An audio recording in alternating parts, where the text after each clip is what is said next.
जय खप्तीनाथ महाराज की जय. ओम श्री खप्ती वैभव श्री गणेशाय नमः. अथ श्री दशमोध्याय.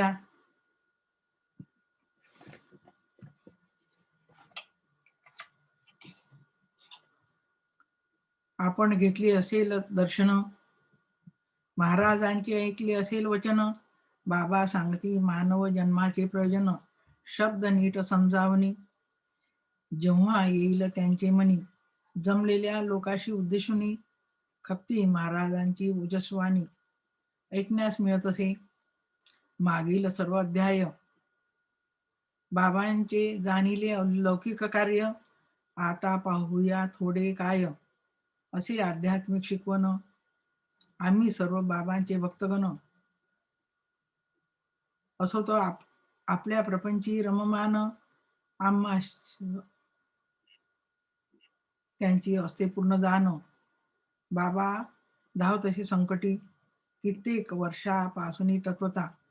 भक्तगण साधुनी घेती स्वार्था. बाबाशी देखील असते त्यांची चिंता. भक्त वेडे असती बाबा, नेहमी आम्हाशी एकच काळजी. आमच्या इच्छा पुरवा हो बाबाजी, दुःखे फारशी संसारा माझी. बाबांचे आशीर्वाद असावे, बाबा शिष्य कोणा करीत नाही. सांगती मज गुरु नसे कोणीही, पूजा अर्चा मंत्र जप करण्याची आसक्ती नाही खप्ती बाबा पाशी. आम्ही आपल्या प्रपंचिक व्यथा बाबाशी सांगतो आपल्या कथा. बाबांनी उपाय योजना सांगता आपल्या घरी जातो. काही भक्त नित्य आपले घरी, हळद कुंकू फुले फोटोवरी, उदबत्ती धूप आरती ओवाळणी करी बाबांची पूजा करताती. मी भक्त खप्ती परिवारातला, जाणतो भक्तांचे जीवापरी प्रेमाला.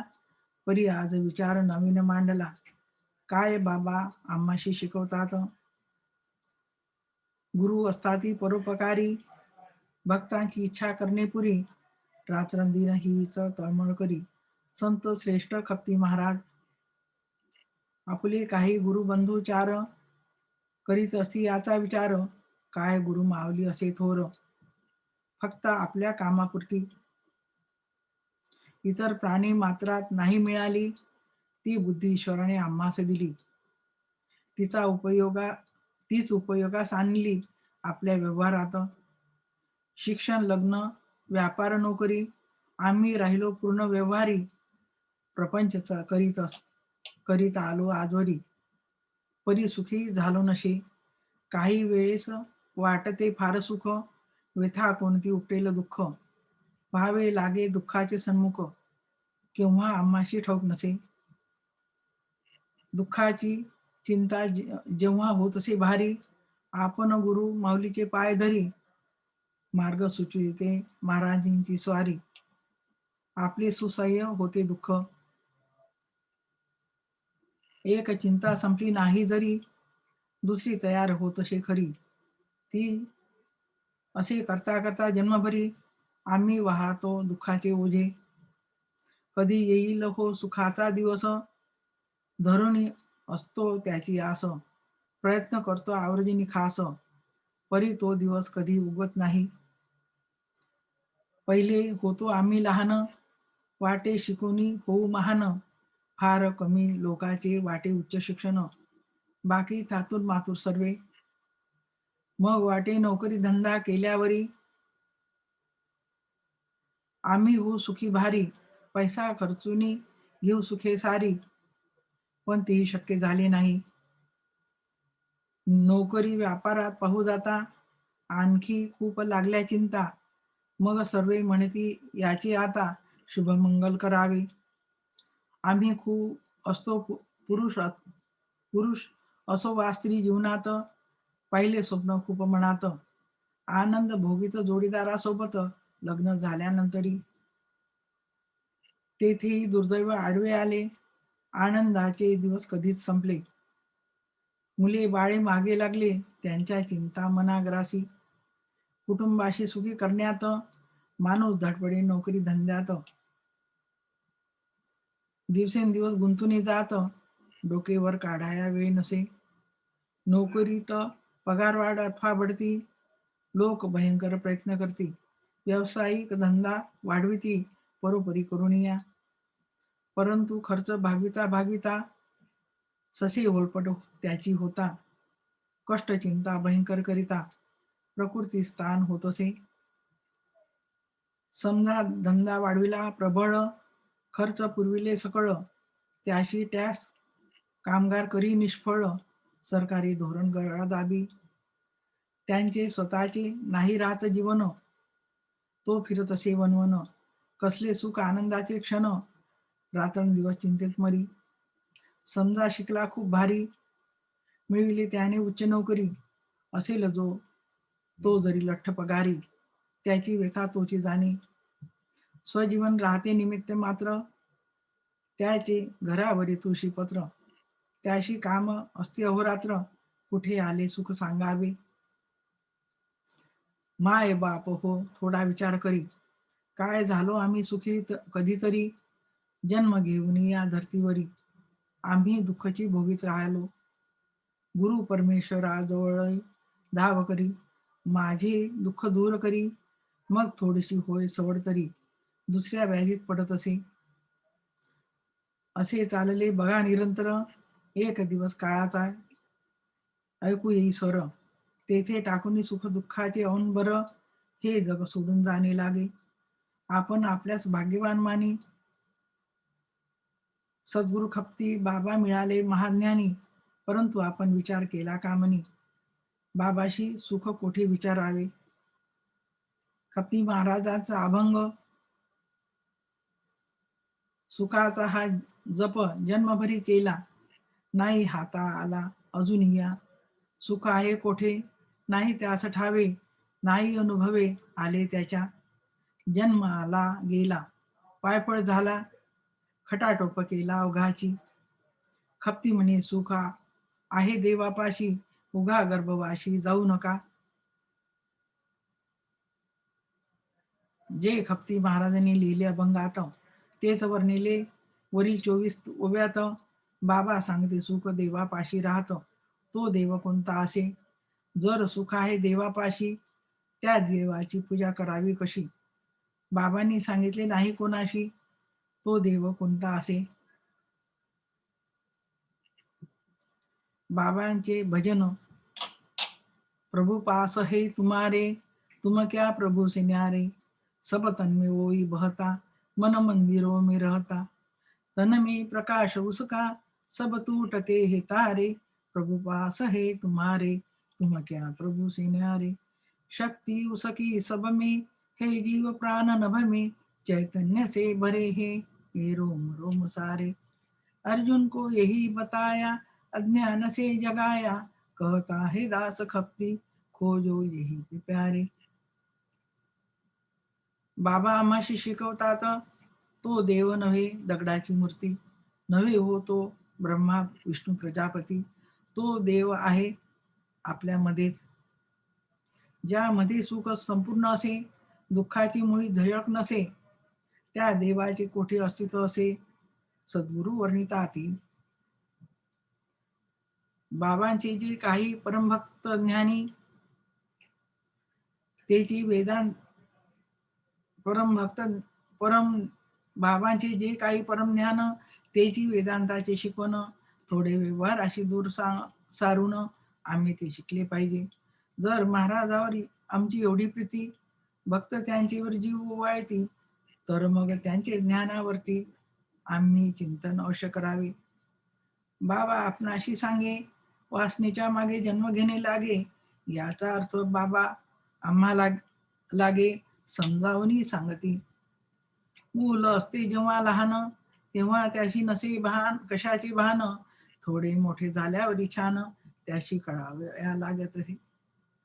वासना ओढत असे त्याची मना, त्याशी बहुत यातना. मग शरीर सुखाची त्याचे जीवना, त्यास आवश्यकता भासे. मग होतो त्याचा शरीर योग, सुरू होता ती कर्म भोग.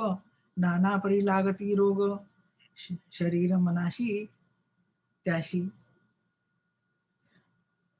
वासनेतून मग उत्पत्ती होत असे, पुन्हा पुन्हा जन्म घेत असे, जन्म मरणाची रहाट गाडगे चालत असे, जन्मोजन्मी बाबा सांगे.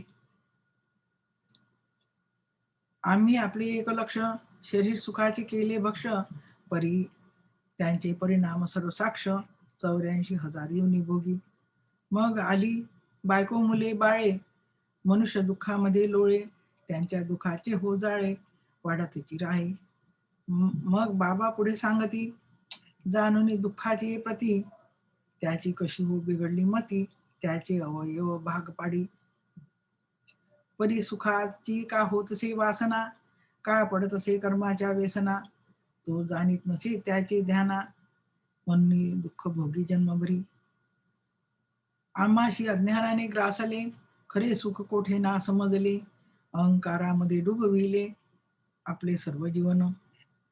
दुःखाची असती उगमस्थाने दोन, एक असे देह अभिमान, दुसरे देहाच्या अज्ञानाची ममता जाण. बाबा सांगत असे, ही जी असे आमची भावना, मी म्हणे माझा देह असे म्हणा, तीच असे चुकीची कल्पना समजावून घेतली पाहिजे. हात पाय कान नाक डोळे अवयव आणि शरीर सगळे, याशी देहाचे नाव मिळे, शरीराशी देह म्हणतात. हा देह बघा कसा आहे चोर, याची रोज स्थिती बदलते फार, शैशव्य बाल्य तारुण्य वृद्धत्व ह्या चार स्थिती असे देह भोगीत असे. जन्म झाल्यावर शिशु लहान, दिसत होता गुडगुडी छान, मुके घेते आमचे मोठे जण, प्रेमाने बराबरी. मुके संपले बसले बुक्के जाण, आमचे आले बालपण, मास्तर करी मारहाण, आई बाप देते कणपटाशी. मुके बुक्के नंतर छक्के आले, आमचे शरीर तारुण्य झाले, मुलगी न्हाली मुलास मिसरूड फुटले, बदलले देहाचे रूप. तारुण्यास म्हटले गाढवपण, कसे येते जाते नाही त्याची जाण, चैन सुखाच्या मागे केली दुर्दान, कसे तरुणपणा संपले कळेना. मुके भुक्के धक्के मग छक्के सुटले, आमचे म्हातारपण आले, आरशात जेव्हा पाहिले आठवले दिवस जुने. शरीराची गेली शक्ती, चेहऱ्यावर आली सुरकुती, व्याधी रोग देहव्याप्ती जाणीव होते हळूहळू.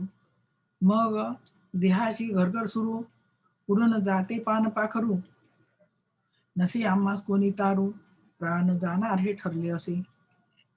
देहाच्या अवस्था बदलत, त्याचा रास हा निश्चित, म्हणून नाशिवन त्याशी म्हणत, नरवश देह जाणावा, नश्वर देह जाणावा. जो देह काळापुरता, त्याची सुख दुःखही तेवढ्याच पुरती, देहाची भोगई क्षणापुरती, हे जाणून घेणे योग्य. ही मानवी देहाची, तीच बघा प्राणी मात्राची, जलचर वायुचर स्थलचर सर्वाची कथा एकची असे. जन्म मरणाची रहाट गाडगे, कोणासही चुकविणे न लगे, जो तो आपले सुख दुःख भोगे, वृक्ष पशु पक्षादी जीव. आप तेज पृथ्वी आकाशी, वायू रूपे भरल्या प्राण्याशी, एकत्र झालेल्या पंचमहाभूताशी आपण जीव समजतो. पंचमहाभूताचे एकत्रीकरण, चराचरीची निर्मिती त्यातून, निसर्ग लीला मात्रे करून, विघटन त्याचे पुन्हा पुन्हा. जगड व्याळ हे चक्र ईश्वरी, याचा विचार आपण केला तरी मतिगुंग होते खरी, आपणाशी काही समजेना. उत्पत्ती स्थिती आणि नाश, या तिन्ही स्थिती सावकाश, क्रमाक्रमाने त्याचे पाश विश्वापरी आळवीत असे.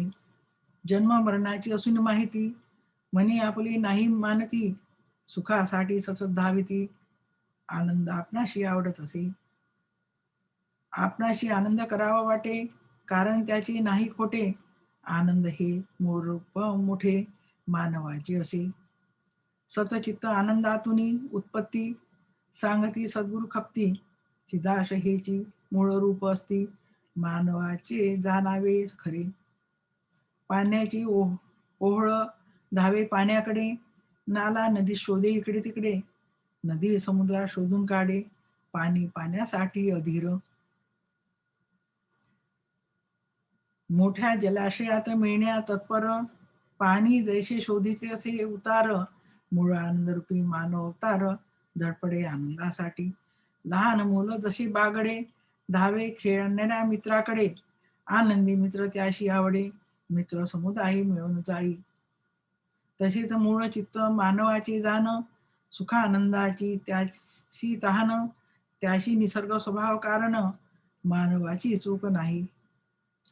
सुख शोधणाऱ्या मनाशी इंद्रिये ललचाविती त्याशी मन गुंतते मायेपाशी क्षणभरी आनंद मिळाला वाटे. त्वचा जीभ नाक कान नेत्र शब्द स्पर्श गंध रूप मात्र याच्या सुखाचे आकर्षण सत्र जन्मभरी सुरू असे. देह बुद्धी परी नाही दुसरे ज्ञान नित्य भोगासाठी तळमळी मन इंद्रिये विचरती आज्ञा घेऊन सुख लोलुप मनाची. शोधिता आनंदाचा सागर नित्यानंदाचा सोडणी मार्ग सुकर फसतशी माया जाळी दुष्कर इंद्रिये भोगातची सुखमानी. म्हणून खपती बाबा सांगी भावे सुख कोठे नाही ठावे नको त्या मार्गाशी जावे मग नित्यानंद मिळे कुठुनी. सुख आहे देवापाशी बाबा सांगे आम्हाशी देव कोठे विचारता त्याशी सांगे प्रभुपास हे तुम्हारे. अनुभवाची साक्षात्कार दिला असे मानवाचा अनुभवाची साक्षात्कार दिला आधार मानवाचा ही उक्ती बाबांची खास. बोध देत असे आम्हास खरे सुख देणाऱ्या देवास शोधावे आपल्यामध्ये. भक्त गेला देवापाशी डोके टेकविले पायाशी स्वतः आनंदला मनाशी देवळाबाहेर आल्यावरी. आदर्श मानून स्पर्श केला हर्ष करून घरी आला खरे का देव त्याच्याशी बोलला बाबा सर्वांशी विचारी. बाबा सांगती आपल्या शिष्यास दगडाच्या देवाची धरू नका असं मानवात नम्रता यावी म्हणून खास दगडी देवाचे प्रयोजन. शरीर माध्यम खलू धर्म साधनम ईश्वर प्राप्तीची करावया साधना आपल्या शरीरास आधार माना हेची वेदवाक्य जाणा खपती बाबा शिकवताती. आपण शोधतो देव बाहेर देवळात आणि देवाऱ्यावर पर्यंतरीचा देव जाणल्यावर सर्व काही व्यर्थ असे. बाबा सांगतात आम्हा वेदांत परी आम्हास नसते खंत आम्ही आपल्या प्रपंचाची गुंतागुंत रडून सांगतो बाबांपाशी. पूर्व पुण्य करून या फार आम्हाशी गवसला ज्ञान सागर परी आमचे चित्त डबक्यातून बाहेर काही केल्या येईना. आम्हास पाहिजे चमत्कार क्षणभरात सारी दुःखी दूर गुरुभक्तीचा तेवढाच व्यवहार आम्हाशी ठाऊक असे. एकदा योगी मच्छिंद्रनाथ त्यांच्या सवे श्री गोरखनाथ ब्रह्मनाथी आले गावात प्रवेश ती झाले. स्वामी ब्रह्मरूप त्रिकाल ज्ञानी शिष्य गोरखी तेवढेच जाणी अष्टसिद्धी घेती पायाशी लोणी दोघेही गुरु शिष्याच्या.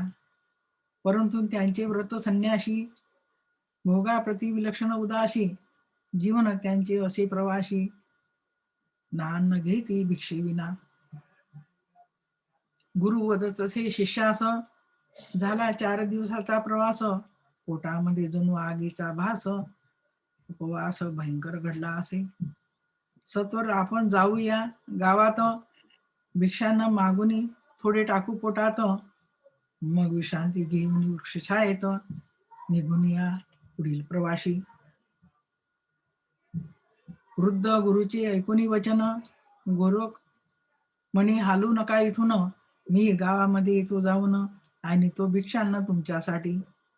बाबा म्हणती नको गोरखनाथा मी पण येतो भिक्षापंथा, या देयाशी आरम देता, अपेक्षा फाजील वाढती.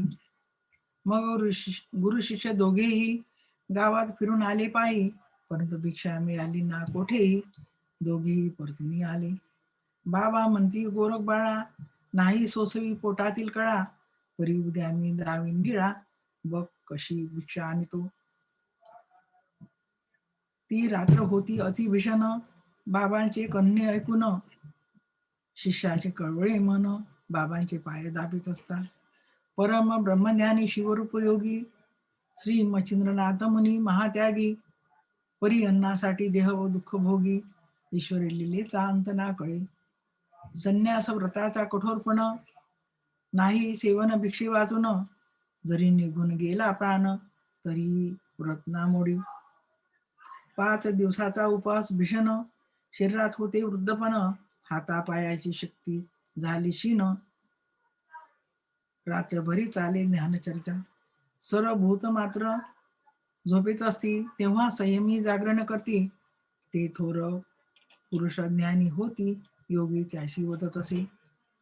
असो ही गुरु शिष्याची कथा, पुढचे अध्यायी वर्णिता तत्वता. भिक्षा कशी मिळेल गोरखनाथा, वर्णन रोमांचक परिसावे. हे 3 अध्याय ज्ञानाचे, खपती बाबाच्या शिकवणीचे, श्रवण वाचन करील तयाचे, रक्षण करतील स्वयं गुरु. खपती वैभव ग्रंथ थोर, खपती बाबांचे जीवन सार, ज्याचे घरी याचा आदर, सुख संपदा नांदेल तिथे. इति श्री अविद्या वर्ण नाम दशम अध्याया, श्री संत खपती नाथाय चरणार्पण नमस्तु. शुभम भवतु. बोलो श्री संत खपतीनाथ महाराज की जय.